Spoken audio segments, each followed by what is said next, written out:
u tavu ću staviti malo maslinovog ulja i ubaciti jednu glavicu luka da se malo proprži.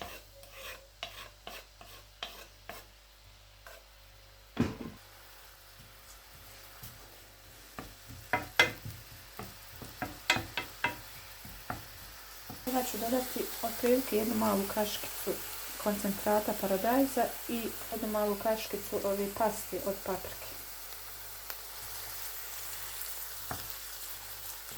To također ćemo da propržimo.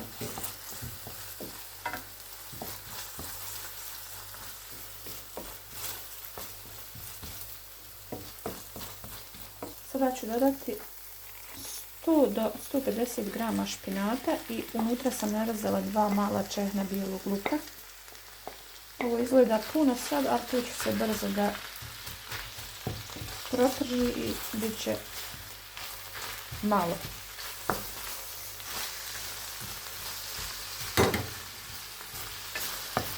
Ovako ću špinat malo sa strane skloniti, a na drugu ću stranu dodati malo šampinjona.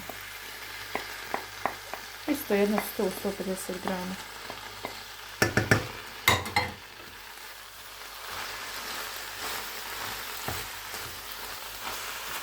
Lagano pržite, ovako bez poklopca, da povrće pusti fino svoje arome.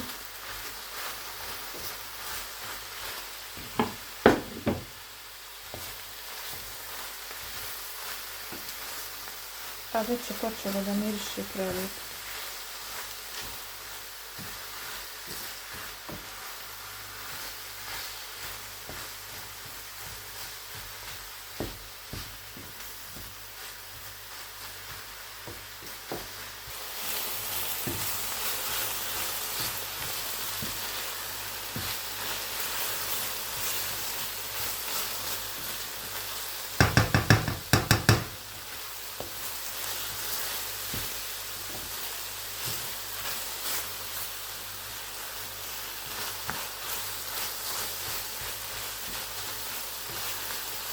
Unutra ću nasuti jednu malu šoljicu vode.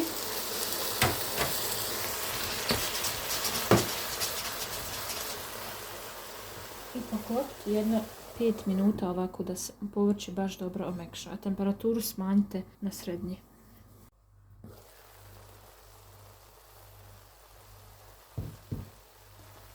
Evo, nakon 5 minuta povrće se baš fino ispeklo. Izgleda baš fino i miriše prelijepo. Sada ću ovako napraviti mjesto u zavisnosti za koliko osoba pravite. Toliko možete jaja da ubijete. Ja pravim za 2 osobe, tako da ću nam staviti po 2. I u ove sad rupe stavim po 1 jaje.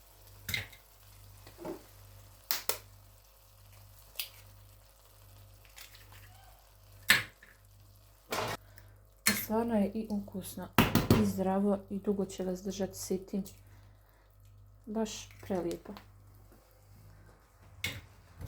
Ja sam šporet smanjila na najmanju temperaturu koju ima. I jaja ću malo da posolim.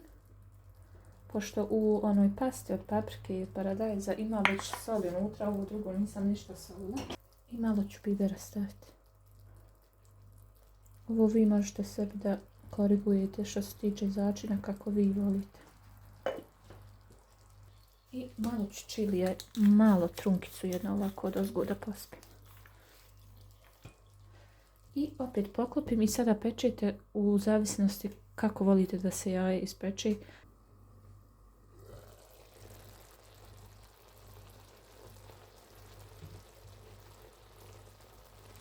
Kako ljudi ovo fino miriše. Ja mislim da je gotovo. Kada je ovo bjelance pečeno, dovoljno je, a žumanci će ostati onako malo sočno, da ne bude baš suho.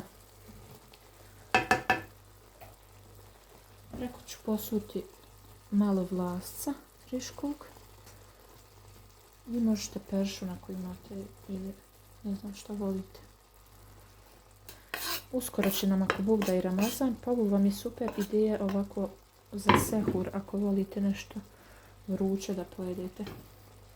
Ili kao neko predjela za iftar.